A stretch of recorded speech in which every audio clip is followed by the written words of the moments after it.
ስሜ ወገቻ ከፈለ ይባላል። የመሬት ይዞታ ምዝገባ መረጃ ኤጀንሲ የመሬት ይዞታ የካዳስተር ምዝገባ መረጃና አገልግሎት ዘርፍ የካዳስተር ምዝገባ እና አገልግሎት ዳይሬክተር ነኝ። ከላይ ለመግለጽ እንደሞከርኩኝ የመሬት ይዞታ ምዝገባ ሲባል ምዝገባም አለበት መረጃም አለበት። የመሬት ይዞታ ምዝገባ መረጃ ኤጀንሲ ከመፈጠሩ በፊት የመሬት የካዳስተር ስርዓት ከየት ወዴት የሚለውን ነገር ትንሽ ማብራሪያ ልስጥበትና ስለ ካዳስተር ባወራ የሚሻል ይመስለኛል።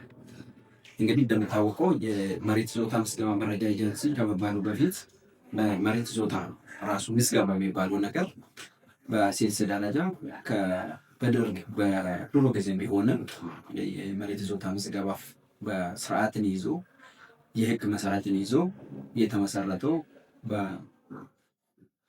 በ2002 እና በአዋጅ የተመሰረተው ይሄኛ በአዋጅ የተመሰረተው በአዋጅ 22 2002 አዋጅ ነው መጀመሪያ የተመሰረተው። በዋናነት የመጀመሪያ ምስረታ ስናየው የማይንቀሳቀስ ንብረት ምዝገባ መረጃ ኤጀንሲ የሚባል እንደ ኤጀንሲ ነው።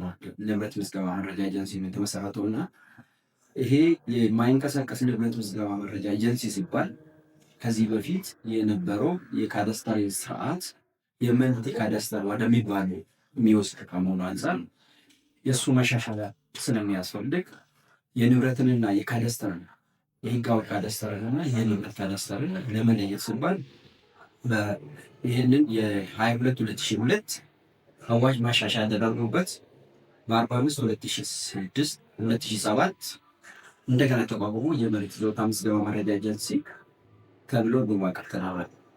ይሄ በዋናነት እንዲዋቀር የተደረገው በዋናነት ከዛ በፊት የነበረው የህግ መሰረት ስላልነበረው በአዋጅ ደረጃ በፌዴራል ደረጃ ስላልተመሰረቱ ካዳስተር ስርዓት መመስረት አስፈላጊ ከመሆኑ አንፃር ህጎቹ እንዲወጡ ከዛ በኋላ እንዲወጡ ነው የተደረገው። ይህ ህግ የምንላቸው የፌዴራል የከተሞች መሬት ይዞታ ምዝገባና ማረጋገጥና ምዝገባ አዋጅ 818 2006 ላይ ተቋቁሞ ህጋዊ ካዳስተር ሊመሰረት ተደረገ። ስለዚህ ወደ ህጋዊ ካዳስተር ከመሄድ በፊት ካዳስተር ምንድን ነው የሚለውን ነገር ትንሽ ማለት ያስፈልገናል ማለት ነው። ካዳስተር ማለት በይዞታ ላይ የተመሰረተ በቁራሽ መሬት ላይ የተመሰረተ መረጃ የያዘ ማለት ነው ባጭሩ። ስለዚህ ይሄ ካዳስተር ስንል በሶስት መሰረታዊ ነገሮች ናቸው የሚከፈሉት። አንደኛ ካዳስተር የምንላቸው የህጋዊ ካዳስተር የሚባለው ነው። ሁለተኛ የፊዚካል ካዳስተር የምንላቸው ነው። ሶስተኛ መልቲ ካዳስተር መልቲ ፐርፐዝ ካዳስተር ወይም ሁሉን አቀፍ ካዳስተር የሚባለው ነው።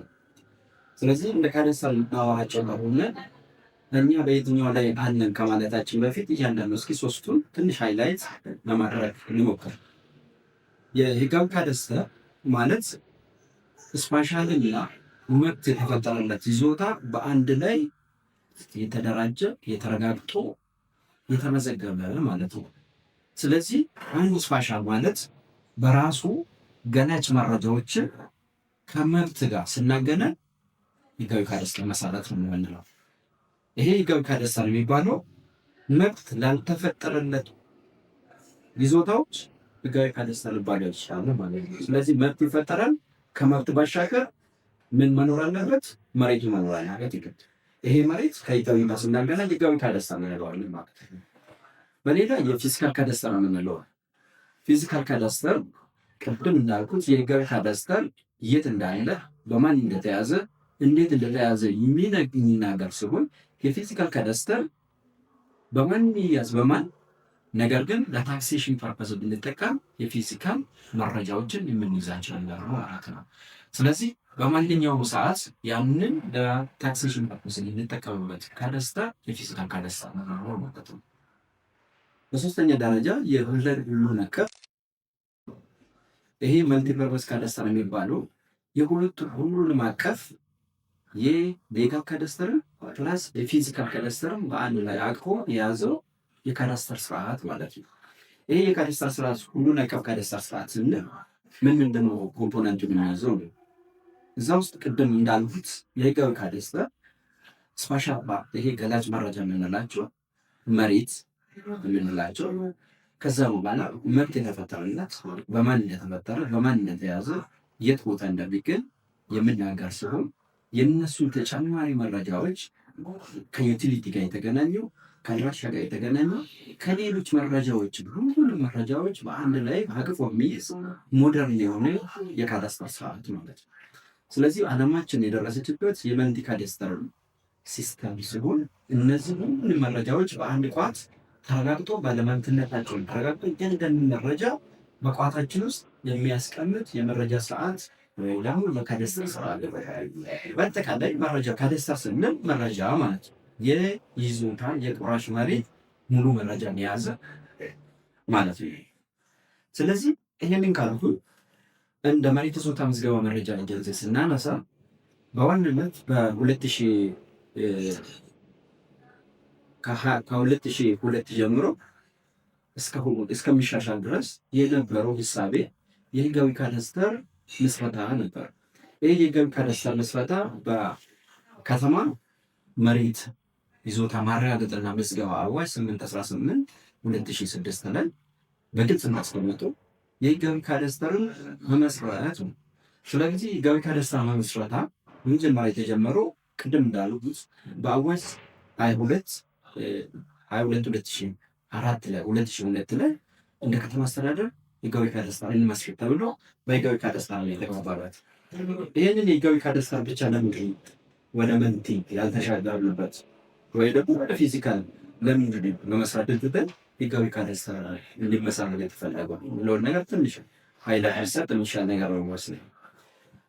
በዋናነት የህጋዊ ካዳስተር የተመረጠበት አንድ ከተማ አስተዳደር የተመረጠበት ዋና ምክንያት ከተሞች የራሳቸውን መሬት እያንዳንዱ መሬት ቆጥሮ የመያዝ ችግር ስለነበረበት የሌብነትና የብልሹ አሰራሮች በቅጡ ያልተመለሰ ከመሆኑ አንፃር መሬት ከተሞች የራሳቸውን መሬት ባለማወቃቸው ተነሳ ይህ ህጋዊ ካዳስተር የምንለውን ነገር እያንዳንዱን ቁራሽ መሬት የት እንደሚገኝ በማን እንደተያዘ ማወቅ አስፈላጊ ስለሆነ መጀመሪያው የህጋዊ ካዳስተር መዘርጋቱ አስፈላጊ ስለተገኘ አንድ ላይ ማስኬድ አይቻልም የሚለውን ነገር በፊዚካልም በካዳስተር አንድ ላይ ኮምፖርት አድርጎ ወደ አንድ በመልቲ ካዳስተር ማስኬድ የሚቻልበት ሁኔታዎችን ቢኖሩ ከከተሞች አቅሞቻቸው አንፃር መጀመሪያ ህጋዊ ካዳስተር ቢሰሩ